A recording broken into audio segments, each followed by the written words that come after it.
follows an extract from my book Letters from the Broom Cupboard, available from Amazon. Dear reader, so many factors can interfere with the flow of a lesson, presuming that a pupil actually does turn up, but it's the unseen forces that create the real havoc. Non-uniform days inflict a disruptive element. It must be because wearing out-of-school clothes creates a holiday atmosphere, and so the brain assumes it must actually be a holiday and therefore shuts off completely. If it's a themed non-uniform day, such as World Book Day or Red Nose Day, the brain switches to party mode, and rather than merely switching off, becomes positively frenzied. Instead of merely becoming unable to function or think, it cannot sit still and transfers its agitation to its host's bottom and limbs. In extreme cases, I find it best to abandon all hope and swap places at the piano with the victim. I'll play a piece hoping that the student will follow the music and point to strategic places when I stop.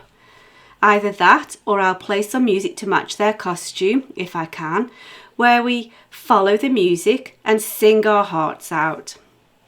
Aspects of natural force create the most havoc, and then I'm merely a pawn at the mercy of the whim of nature.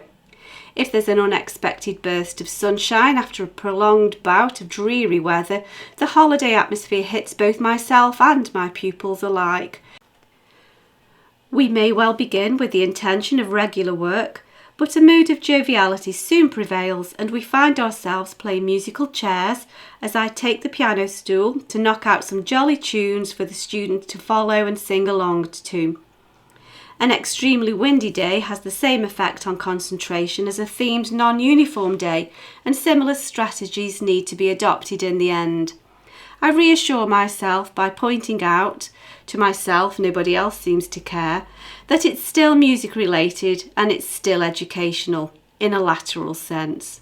Sometimes it's good to take a step back from a railroad approach to teaching. Surely to inspire a little enthusiasm is no bad thing.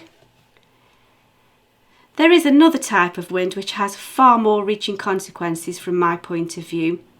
The time of day that lessons take place can be critical in this respect. If I teach at school in the morning, it's usually risk-free.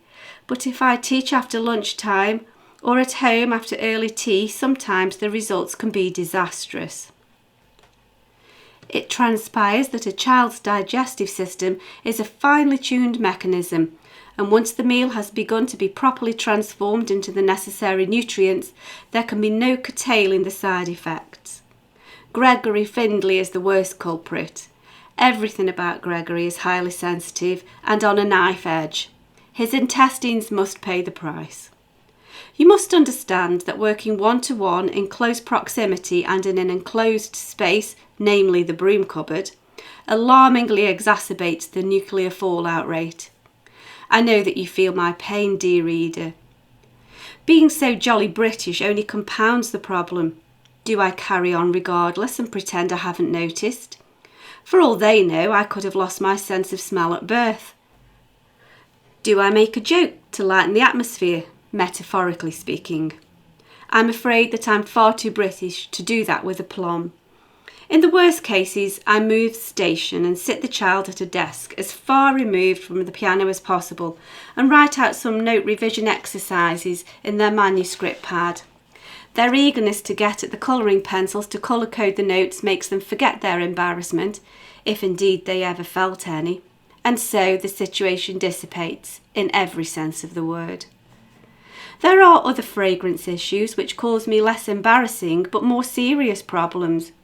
I have a great sensitivity to fragrance, and strong smells give me an instant migraine. I have to avoid certain washing up liquids for this reason. It's a shame, and I'd love to help with the dishes, but there it is. Sorry.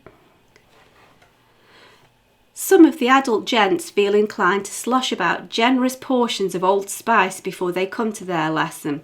Lynx is the worst, and I'm reaching into the medicine cabinet the second I've said goodbye. Ladies' perfume is also a problem, and not always in its relationship to my aching head. I'm not sure about Mrs. Simpkins, the one married to the Piles. Either she wears perfume which is some years out of date and has gone off, or She drinks a bit. With her eccentric personality, it's difficult to tell, but she does carry with her the vague scent of stale, sweet alcohol. In many respects, it doesn't matter either way, let the lady rock. My only concern is that she arrives at my door each week in the control of a rather large Mercedes.